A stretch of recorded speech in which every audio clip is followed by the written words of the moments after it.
ఇది నష్టాల్లో ఉన్నప్పుడు కూడా ఉమ్మడి రాష్ట్రంలో ఉన్నప్పుడు యూపీఏ గవర్నమెంట్ సోనియా గాంధీ రాహుల్ గాంధీ గారు అనేక సందర్భాల్లో 5,000 కోట్లు 6,000 కోట్లు 15,000 కోట్లు ఆదుకున్నటువంటి చరిత్ర గతంలో కాంగ్రెస్ ప్రభుత్వం ఉంది. గతంలో ఉండే విశాఖ స్టూల్ కాపాడుతున్నారు. అయితే కాపాడుతున్నారు. దాని తర్వాత వీళ్ళు ఏం చేసిరంటే కొత్త నాటకాన్ని దీన్ని ఎట్లనే సరే ఈ విశాఖ ఈ 2.5 లక్షల కోట్ల ఆస్తిని ఎట్లన్నా దీన్ని మింగాలనే కుట్రతోటి కొంత అధికారులు ఒక చర్చ స్టార్ట్ చేశారు. ఏమనంటే ఇది క్యాన్సర్ పేషెంట్ లాంటిది విశాఖ స్టూల్ అంటే విశాఖ స్టీల్ ప్లాంట్ ఒక క్యాన్సర్ పేషెంట్ లాంటి దాన్ని ఒక ముద్ర వేసి ఇది చనిపోతుంది కాబట్టి దీనికి ట్రీట్మెంట్ అవసరం లేదు, దీన్ని ఎట్లా చనిపోయేదే అనేది ఒక వ్యవస్థ అందులో కుట్ర స్టార్ట్ చేసింది. మనము జనరల్గా మనం చూస్తుంటాం, మనం అనేక మందిని క్యాన్సర్ పేషెంట్లను చూస్తుంటాం సమాజంలో. అనుకోకుండా ఎవరిళ్ళైనా సరే క్యాన్సర్ పేషెంట్లు ఉంటే మనం చంపుకుంటామండి. ఒక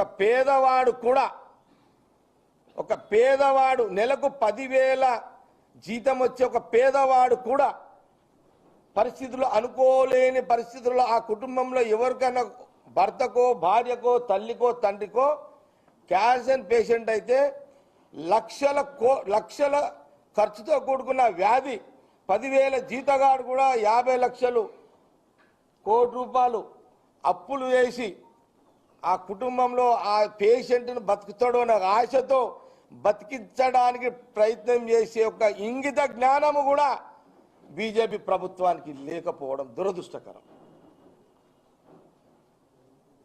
సహజంగా మీరు ఆలోచన చేద్దాం. మనం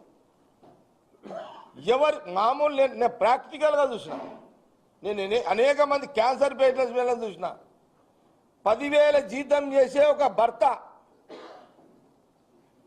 క్యాన్సర్ పేషెంట్ వస్తే భార్య 10,000 జీతానికి పోయి భర్తకు ఊరి మీద వాడి అప్పులు చేసి 20 లక్షలు 30 లక్షలు అప్పులు చేసి తల్లిదండ్రులు భార్య ఆ పేషెంట్ బతికించుకుందాం ఒక ఆశతో ఒక భార్య, ఆ కొడుకు బతకాలని ఒక తల్లి, బతకాలని ఒక తండ్రి, ఒక కుటుంబము తిన్న తిండి పెయ్యికి ఇంకా పరిస్థితులలో వాళ్ళందరూ ఆ భర్తని కొడుకుని కాపాడుకోవడానికి 10,000 జీతంతో జీవిస్తున్న కుటుంబం కూడా 4 ఏళ్ళు 5 ఏళ్ళు అప్పులు చేసి ఆ తల్లి ఆ కొడుకుని ఆ భార్య ఆ భర్తని కాపాడుకునే ప్రయత్నం చేసి అలాంటి జ్ఞానము ఒక పేదవాడికి ఉందే.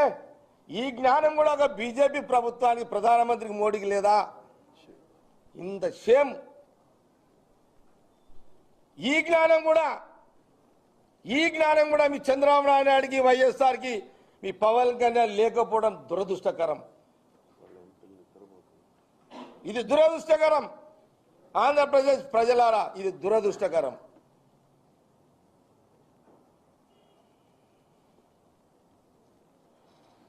ఇది ఆలోచన చేయండి. ఆ మధ్యకాలంలో అప్పుడెప్పుడో రాహుల్ గాంధీ గారు భారత్ జోడో యాత్రలు వైజాగ్ వచ్చాడు. రాహుల్ గాంధీ గారు వైజాగ్ వచ్చినప్పుడు వారు అన్నమాట, వారు ఏమన్నారు? రాహుల్ గాంధీ గారు అన్నమాట ఏంది? వైజాగ్ కార్మికులారా, వైజాగ్ ప్రజలారా, ఆంధ్రప్రదేశ్ ప్రజలారా, ఈ స్టీల్ ప్లాంట్ని ఆ రోజు ఆయన నాయనమ్మ ఇందిరాగాంధీ గారు కాంగ్రెస్ ఇచ్చింది. ఇది ప్రజల సొమ్ము, ప్రజల ఆస్తి, దీన్ని కాపాడతాము. రాహుల్ గాంధీ గారు ప్రధానమంత్రి అయిన రోజు వైజాగ్ స్టీల్ ప్లాంట్ని మళ్ళీ వైజాగ్ కార్మికులకే నేను మొదటి సంతకం చేస్తా, ఈ స్టీల్ ప్లాంట్ని మీ ఆస్తిని మీకు అప్పచెప్తా అని ఆ రోజు రాహుల్ గాంధీ గారు ఆంధ్రప్రదేశ్ ప్రజలకు చెప్పిన మాట వైజాగ్ స్టీల్ ప్లాంట్ కార్మికులకు చెప్పిన మాట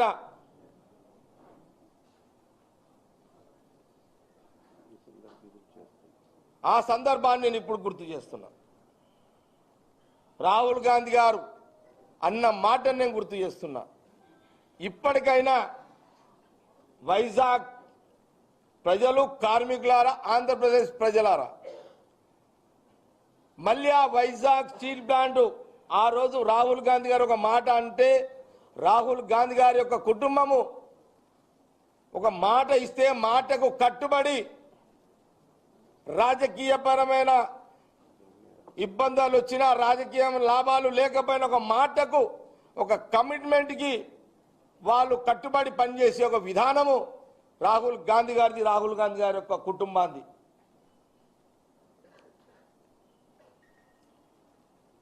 ఆ రోజు అన్న మాట మళ్ళీ నేను ఈరోజు మీడియాలో ఆంధ్రప్రదేశ్ ప్రజల ముందు మీడియా ద్వారా రిమైండ్ చేస్తున్నా, జ్ఞాపకం తీసుకొస్తున్నా.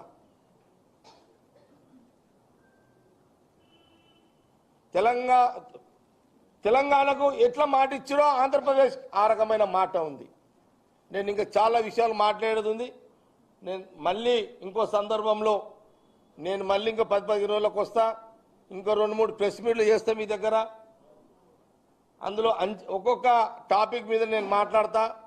3 టాపిక్లు, ఇంకా 3 టాపిక్లు సపరేట్ ఇందులో జోడీకరించా. ఈరోజు వైజాగ్ స్టీల్ ప్లాంట్ ప్రధానంగా నేను మాట్లాడాలని అనుకున్నా. అదే మస్తాన్ తోడు, మా నాయకులతో మాట్లాడి ఈరోజు ప్రెస్ మీట్ చేస్తున్నా. నా అప్పీల్ ఒకటే, ఈ వైజాగ్ స్టీల్ ప్లాంట్ని మళ్ళీ ఆస్తిని, అది ఆంధ్రప్రదేశ్ వైజాగ్ స్టీల్ ప్రజలదే, కార్మికుల ప్రజలదే కాదు, ఇది ఆంధ్రప్రదేశ్ ప్రజలది. విశాఖ హక్కు స్టీల్ ప్లాంట్. ఇది మీ ఆస్తిని మీరు కాపాడుకోవాలంటే ఇంకా 3 ఏళ్ళ ఎన్నికలు ఉన్నాయి, 3 సంవత్సరాల ఎన్నికలు ఉన్నాయి, ఇంకా అటు ఇటు. రాహుల్ గాంధీ గారు ప్రధానమంత్రి కావాలి. రాహుల్ గాంధీ గారు అయితేనే, రాహుల్ గాంధీ గారు ప్రధానమంత్రి అయిన తర్వాత ఆ రోజు వైఎస్ఆర్ జగన్ గారు, చంద్రబాబు నాయుడు గారు, పవన్ కళ్యాణ్ గారు ఎన్ని డ్రామాలు చేసినా, ఎన్ని యాక్టింగ్లు చేసినా,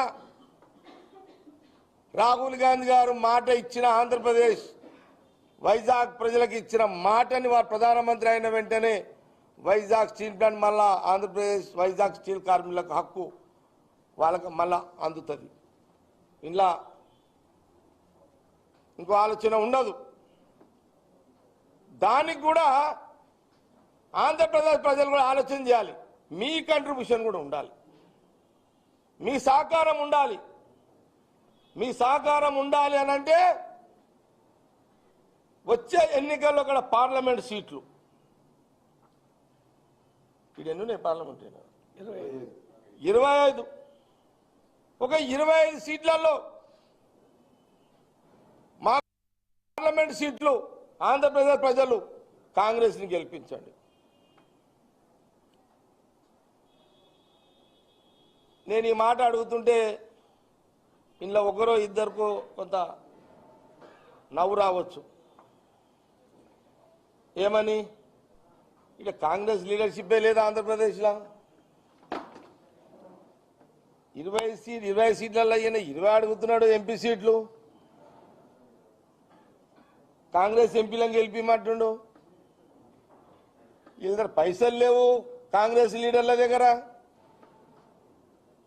ఈ 20 మంది ఎంపీలను ఎట్లా గెలిపిస్తారు ఈయన అడుగుతున్నాడు అని ఒకరిద్దరు మీకు కొందరు మీదికి నవ్వుకున్నా, కొందరు లోపల నవ్వుకున్నా. కానీ